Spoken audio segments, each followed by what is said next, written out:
आपण बघत आहोत लोकदर्शन न्यूज चॅनलवरील वणी परिसरातील घडालेल्या घडामोडी। सोयाबीन पिकावर करपा रोगाचा प्रादुर्भाव। मारेगाव महसूल क्षेत्रात येत असलेल्या कोसारा हलक्यात सोयाबीन पिकावर करपा रोगाचा प्रादुर्भाव आढळून आला असून सोयाबीन उत्पादक शेतकऱ्याचे मोठ्या प्रमाणात नुकसान झाले आहे। ही नुकसान भरपाई मिळावी अशी मागणी येथील शेतकऱ्याने केली आहे। जिल्हाधिकारी यवतमाळ यांना तहसीलदार उत्तम मिलावाड यांच्या मार्फत पाठविण्यात आलेल्या निवेदनात हेक्टरी 25,000 रुपये मदत मिळावी अशी मागणी करण्यात आली आहे।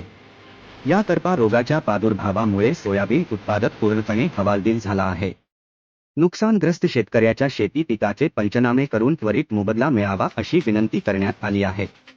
निवेदनावर कोसारा ग्रामपंचायतचे उपसरपंच सचिन पचारे यांच्यासह अविनाश महाजन, भाऊराव गाणार, प्रकाश खडसे, महादेव लवकर, संतोष बागडे, कवडू पाटील, अंबादास देवतळे, नागेश्वर पचारे, धनराज खडसे, राजू गाणार, गिरीश चौधरी, स्वप्नील खडसे, नामदेव पचारे, प्रवीण उत्तरमारे, दशरथ येडमे, मुरलीधर येडमे, राजू येरेकार, मधुकर मांढरे इत्यादी सोयाबीन उत्पादक शेतकऱ्याच्या सह्या आहेत।